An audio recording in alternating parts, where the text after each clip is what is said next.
Les Ivoiriens, j'ai une excellente nouvelle à vous annoncer. Si vous n'étiez pas au courant, maintenant je vais vous l'annoncer. Vous allez devoir vous y faire, mais un jour, il y aura un Libanais président. Et il faut savoir que le jour où il y aura un Libanais président, il n'y aura plus jamais de Noir président. C'était l'objectif, c'était le but. Vous avez fait avec. Maintenant, vous allez devoir boire la tasse avec. Je suis tombé sur un post de Hassan Hayek.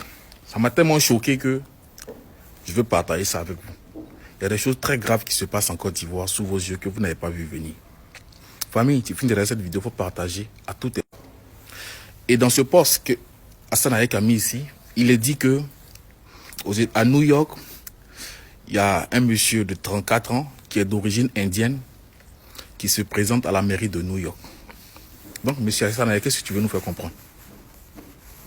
Qu'est-ce que tu veux nous faire comprendre? Mais ce n'est pas le plus grave. Écoutez cette vidéo-là, puis je reviens. Les Ivoiriens, j'ai une excellente nouvelle à vous annoncer. Si vous n'étiez pas au courant, maintenant je vais vous l'annoncer.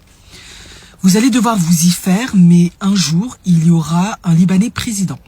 Et il faut savoir que le jour où il y aura un Libanais président, il n'y aura plus jamais de Noir président. C'était l'objectif, c'était le but. Vous avez fait avec. Maintenant, vous allez devoir boire la tasse avec. Apprêtez-vous, un jour, il y aura un Libanais président en Côte d'Ivoire. C'est comme ça. Ça a été orchestré très certainement par la France. Ce n'est pas la première fois qu'ils font ça. Ils ont également fait la même chose, il me semble. C'est dans quel pays? Je me rappelle plus. C'est dans un pays des îles. Voilà. Ils ont mis les Libanais au pouvoir. Et depuis... Quand j'ai fini d'écouter cette vidéo, il était choqué. Mais je vais poser une question à M. Hassan Hayek.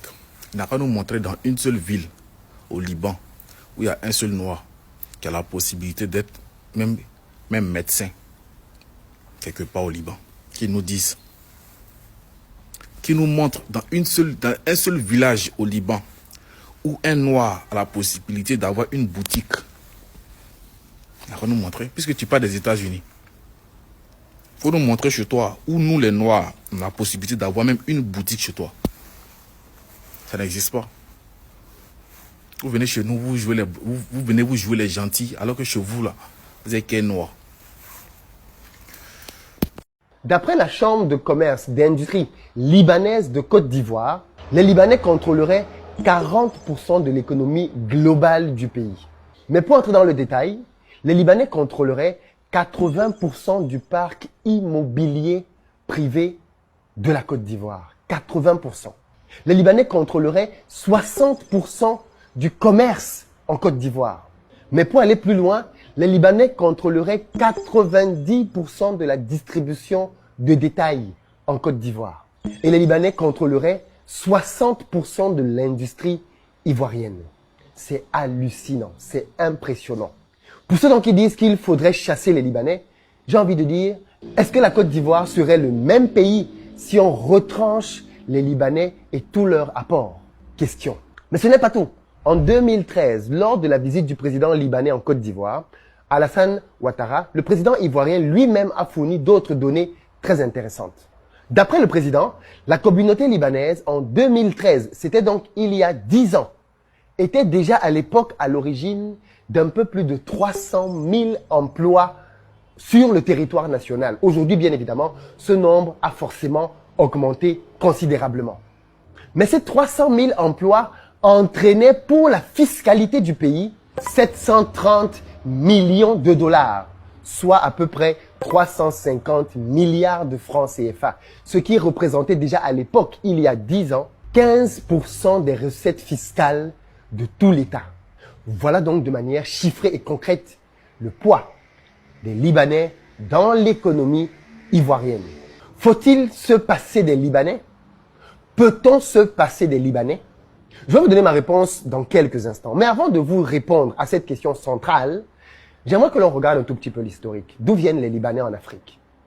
Pourquoi c'est toujours chez nous que les choses se passent comme ça? Pourquoi c'est toujours chez nous? Benito pour Côte d'Ivoire. Au Gabon, est-ce qu'un Libanais peut ouvrir sa bouche pour dire à un Gabonais, je vais te poursuivre si tu mettais des dangers? Tu vas le poursuivre où? Devant quel juge? C'est quel policier gabonais qui va recevoir ta plainte? Toi, un Libanais qui poursuit un Gabonais parce qu'il a dit que tu es étranger. Tu as fait ça comment? J'ai été au Gabon. en 2022-2023, il n'y a pas école libanaise là-bas. Il n'y a pas un maquis, il n'y a pas un restaurant, il n'y a pas un endroit spécifique pour les Libanais. Mais en Côte d'Ivoire, là, c'est qu'on leur a tout donné parce qu'on est corrompus. Parce que nous, c'est l'amour de l'argent. C'est pas qu'au Gabon, il n'y a pas de corrompus. Hein. C'est pas qu'au Gabon ou bien au Sénégal, il n'y a pas d'hommes qui aiment l'argent.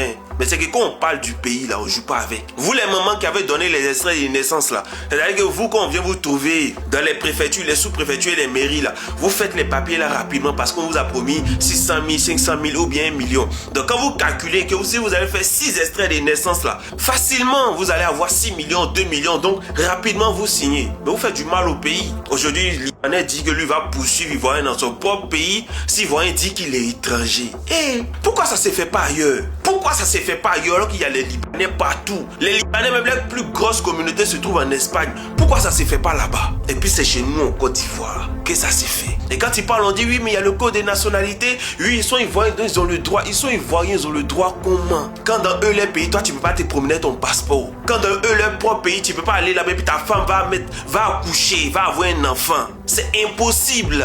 Et il y a tout qui montre ce que les Noirs vivent au Liban juste à cause de leur couleur de peau. Pourquoi maison est chère à Magori? Quand tu vas à zone 4, c'est quoi qu'il y a là-bas et puis maison est chère? Moi, j'étais petit et grandi à zone 4. Pietri, c'est mon quartier où il était. Maison était moins chère là-bas. Mais pourquoi aujourd'hui c'est cher? Il n'y a rien d'extraordinaire à zone 4. C'est qu'on ne veut pas de nous. Dans notre propre pays, on ne veut pas de nous là-bas. Si tu vas à Bako zone 4, si tu vois des Ivoiriens, c'est qu'ils sont vigiles. C'est qu'ils surveillent des bâtiments. Sinon, pourquoi c'est cher? Il y a quoi d'extraordinaire là-bas? Est-ce qu'un fonctionnaire peut louer une maison à zone 4 ou bien à Bétri? Est-ce qu'un fonctionnaire ivoirien peut louer une maison à zone 4 ou bien à Bétri? Mais c'est excessivement cher. Pourquoi non? On fait cher parce qu'on veut que notre communauté seulement reste là-bas. On ne veut pas des locaux. C'est-à-dire qu'ils veulent notre culture, ils veulent notre Côte d'Ivoire sans nous les Ivoiriens. C'est réel, c'est factuel. Sinon, la maison est chère là-bas, pourquoi? Qu'est-ce qu'il y a à Makori zone 4? Il y a quoi là-bas de spécial? Il y a quoi là-bas? Il n'y a rien. Mais maison est chère pourquoi on ne sait pas? Et c'est la même chose qu'ils vont faire dans tout Abidjan. Ils vont nous exproprier de chez nous.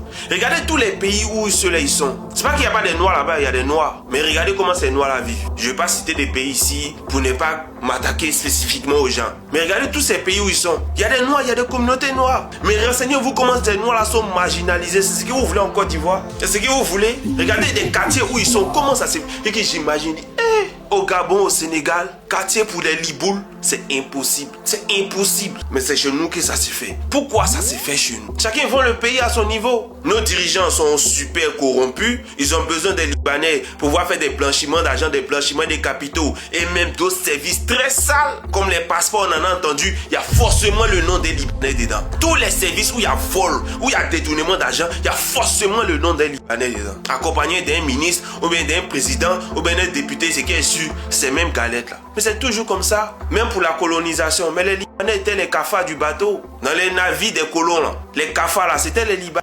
C'est que sûr, réfléchissons bien. Hein? Réfléchissons bien à ce que nous sommes en train de faire. Parce que si on a raté le plus important, on est foutu. Et c'est sur une très longue génération. Des réfugiés. Les Libanais, c'est des réfugiés. Ils n'ont pas de pays. Tu vas beau parler, tu vas beau les insulter, ils ne peuvent pas aller chez eux. Ils n'ont pas de pays. Ils n'ont pas de pays, ils ne savent pas où aller, c'est des réfugiés. Et réfugié vient chez toi, tu l'accueilles, il prend position. Non, mes ancêtres sont là depuis longtemps. Oui, mais ils étaient les cafards des navires des colons. Parce que les Libanais étaient des cafards des navires des colons. Les colons venaient nous coloniser, mais par derrière, il fallait laisser des gens pour nous surveiller. Donc, c'était les Liboules qui faisaient ce travail-là. C'est pour ça, dès les indépendances, ils avaient déjà assez d'argent. Sinon, qu'est-ce qui justifie qu'eux aient de l'argent? Qu'est-ce qui justifie? Qu'est-ce qui justifie qu'ils aient de l'argent? C'est parce que eux, c'était les cafards des navires. C'était les employés de ceux qui nous ont mis en esclavage. C'est ce qui justifie leur présence sur nos sols depuis très longtemps. Ils ont participé au mal qu'on a vécu. Mais le pire, c'est que quand on parle et qu'on leur dit, mais allez-y chez vous là-bas pour dire à vos parents que ce qu'ils font au noir n'est pas bien, ça ne les intéresse pas. Ils n'en parlent pas. Et même chez nous-mêmes, regardez ce qu'ils nous font sur nous-mêmes, nos propres sols. Allez-y au Sénégal, allez-y au Gabon. Les deux pays agitaient là-bas. Et puis, El Libanais n'a qu'à mettre dans sa tête que lui va être député au Gabon ou bien au Sénégal. Est-ce qu'il peut penser à ça même? Est-ce que lui peut rêver à ça?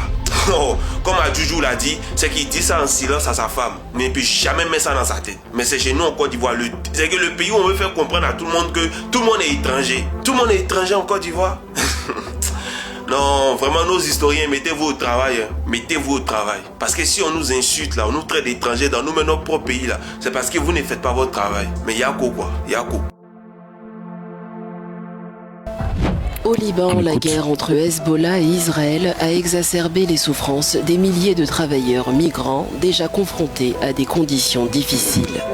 Issa Taba, une Sierra-Léonaise de 24 ans, fait partie de ces femmes prises dans un cercle vicieux de violence, de discrimination et de travail forcé.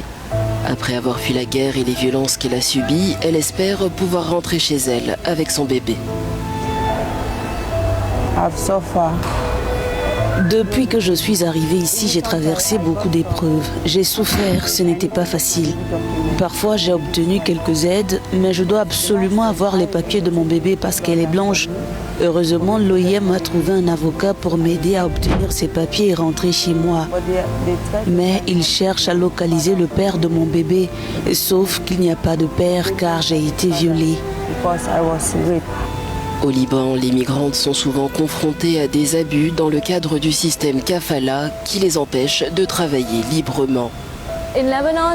Au Liban, elles subissent de nombreuses discriminations, agressions, viols et du racisme en grande partie à cause du système de kafala. Ce système les traite comme des personnes de seconde zone, les rabaisse et ne leur permet pas de travailler de manière indépendante. Lorsque les hordes arabes débarquent au sud du Sahara au Moyen-Âge, les réduisent dans une violence indescriptible en esclavage. Les populations de toute cette région, ils leur imposent leur religion. On se dit, on ne s'y attendait pas. Cet esclavage va être particulièrement violent, déshumanisant, cruel, sanglant, déchirant, avec une extraordinaire déportation des populations noires. Entre le Moyen-Âge et le XXe siècle, les Arabes et les Ottomans ont vendu plus de 17 millions d'esclaves africains. C'est un fait. Pendant plus de 1400 ans, les arabo-musulmans ont tué, déporté, castré 17 millions de Noirs. Les jeunes garçons se faisaient couper leur pénis et le scrotum pour éviter qu'ils ne se reproduisent en terre arabe. La plupart des millions d'hommes qu'ils ont déportés ont disparu du fait des traitements inhumains et de la castration généralisée. Ibn Khaldoun, considéré comme l'un des grands savants arabes, exprime sans ambiguïté la perception que l'on avait du noir dans la société arabe de l'époque. Il disait ceci, je cite, « Les seuls peuples à accepter l'esclavage sont les nègres en raison d'un stade inférieur d'humanité, leur place étant plus proche du stade animal. » Fin de citation.